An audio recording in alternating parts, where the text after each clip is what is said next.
ఇంకా వేరే రకం సామాజిక వర్గాల్లో కూడా కోట్లు ఉన్న వాళ్ళు ఉన్నారు. కానీ ఒక సామాన్యుడికి నాకు, ఎందుకంటే పార్టీ పెట్టిన కానీ కష్టపడుతూ వచ్చాం. తర్వాత మన ఇక్కడ మన కష్టం చూసిన నాకు జెడ్పీటీసీ కూడా ఇచ్చారు. ఆ పదవి ఇచ్చినప్పుడు ఈ మండలంలో నేను ఇంటింటికి ఆ రోజున కూడా వెళ్ళి ఓటు అడిగితే నాకు 16,000 ఓట్లు మెజార్టీ ఇచ్చింది ఈ మండలం. మైలవరం అంటే ఎన్ని వేలు వచ్చినాయండి సుమారు? 35,000 16,000 ఓట్లు మెజార్టీ వచ్చింది. అంటే వన్ సైడ్. ఇంకా ఆ తర్వాత కూడా మనం పార్టీ సేవలోనే ఉన్నాం, కానీ ఇంకా ఏదో రకంగా ఎక్కడ కొనలేము. ఇవన్నీ మరి సీఎం గారి దగ్గరికి ఎలా వెళ్ళిందో నాకే తెలియదు, కానీ రిపోర్టు వెంబటనే ఎట్లా అంటే మేము ఇక్కడే కూర్చుంటూ ఉంటాం. అది రికార్డింగ్ ఇక్కడ ఆఫీస్ అంటే ఇప్పుడు వేరే ఆఫీస్ తీసుకున్నాం, ఇక్కడే కూర్చుంటూ ఉంటాం. ఇట్లా ఫోన్ చేస్తే అయిపోయాక కూడా కొంచెం మిమ్మల్ని రామన్నారండి బయోడేటా తీసుకొని, అంటే నాకేం బయోడేటా ఉందమ్మా, నేను ఎందుకు దేనికమ్మా అంటే కాదండి అంటే సార్ రామంటున్నారు, ఒకసారి ఆఫీస్కి రమ్మంటున్నారు అంటే సీఎం కల్లా అయిపోయాక ఆఫీస్కి ఒకసారి తాడేపల్లి మన కూర్చునిపల్లి రోడ్లో ఉంది కదా అక్కడ అన్నాము అంటే సరేలే వస్తానమ్మా అంటే నా దగ్గర అయితే ఏం బయోడేటా లేదంటే మీరు గెలిచారు కదండి ఆ సర్టిఫికేట్ ఇచ్చారా అన్నారా, ఇచ్చారమ్మా. సరే అలా జిరాక్స్ కూడా తీసుకోండి సరేనండి. అసలు జిరాక్స్ కూడా తీసుకోవాలి దాల్సిన అవసరం మనకి. అందువల్ల సరేనని వెళ్ళాం. ఇప్పుడు మా ఫ్రెండ్ దుర్గాప్రసాద్ గారు నేను ఇద్దరం వెళ్ళాం. మా ఇంకో ఫ్రెండ్ది కారు ఉంటే సరే మా అన్నీ చిన్న చిన్నవి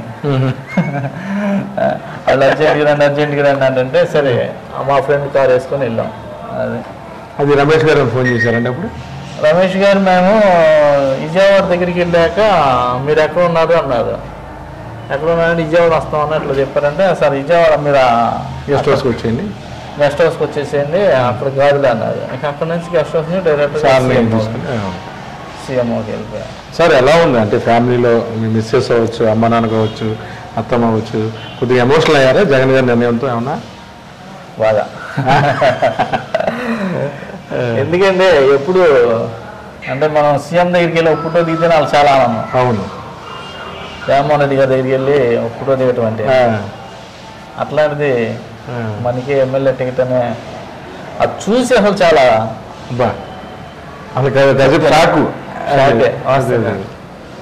టీవీలో చూసిన కాడి నుంచి నాకు నా ఫ్రెండ్స్ కానీ నా బంధువులు కానీ. ఎందుకని మీకు చాలా మంది ఫోన్ చేశాను, తిరుపతిలో వాళ్ళు మా మనిషి అన్నట్టు అలా ఎందుకని హోల్డ్ చేసుకున్నారు?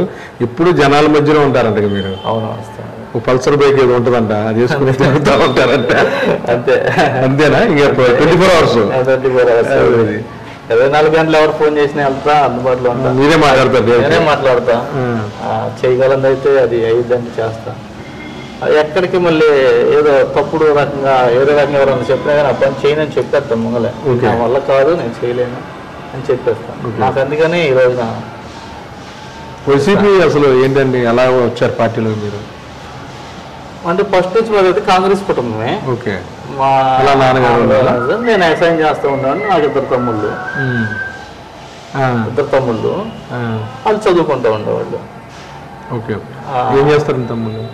ఒక అతను ఫైర్ కానిస్టేబుల్, రెండో అతనేమో ఎంఎస్ చేసి రాజశేఖర రెడ్డి గారు అప్పుడే చదువుకున్నారు వాళ్ళు ఇద్దరు రెజిమెంట్లో. అమెరికా వెళ్ళేది. అదే అతను చిన్న అతను. అంటే మీరు ఫుల్ టైం ఇంకా ప్రజలు వదిలేశారు? అంటే ఒక చిన్న 10-9 ఎకరాలు వ్యవసాయం చేసుకుంటా ఉంటారు. వ్యవసాయం చేసుకుంటా ఖాళీగా ఇంకా తక్కువ టాటర్ ఒకటి ఉంది, ఆ పొలాలు చూసుకుంటా. సార్ చెప్పండి, మొత్తమే కూడాను మైలవరంలో వసంత కృష్ణప్రసాద్ గారు పక్కకి వెళ్ళిన తర్వాత ఆయన మీద అసంతృప్తి అవ్వచ్చు, ఆయన అంటి పెట్టుకున్న అభిమానులు కావచ్చు, వాళ్ళందరూ కూడాను ఖచ్చితంగా కొద్దో గొప్ప నెగిటివ్ అనేది ఉంటుంది. కానీ మీ విషయంలో ఎందుకని లేదు అది? అంటే మేమేమో అప్పుడు ఆయన ఎప్పుడు కూడా వ్యతిరేకించలేదు, ఆయన ఇబ్బంది పెట్టింది లేదు, లేకపోతే ఆయన బాగా గౌరవించాం. మొన్నటి వరకు కూడా ఎవరన్నా టీడీపీలో పెడితే వాళ్ళు అంటూ ఉండేవాళ్ళు లేదు మాకు ఆయన కృష్ణప్రసాద్ గారే అంతే, మాకు ఆయన పోటీ, మీ పక్క ఎవరు వచ్చినా ఎదుర్కొన్నా మేము సిద్ధమే అంటే జరిగేది డిబేట్ అది చెప్తూ వచ్చేవాళ్ళం. కానీ సడన్గా వచ్చేప్పటికి మేము అందరం కష్టాన్ని అయిపోయాం. అదే అంటే ఇప్పుడు ఏ విధంగా ప్లాన్ చేసుకున్నారు, ఎలా కలుస్తున్నారు, నియోజకవర్గంలో ఏ విధంగా వెళ్తున్నారు? ఇప్పుడు అయితే నేను మొత్తం కాన్సెన్సీ ఇది మొత్తం తిరగటం ఇంకా జీకొండూరు మండలం కొన్ని గ్రామాలు ఆగినాయి ఈరోజు నడుపుతాను అది. ఇంకా ఇది అయిపోయినప్పటినే ఆత్మీయ అంటే మనలవిడిగా పెడుతున్నాను.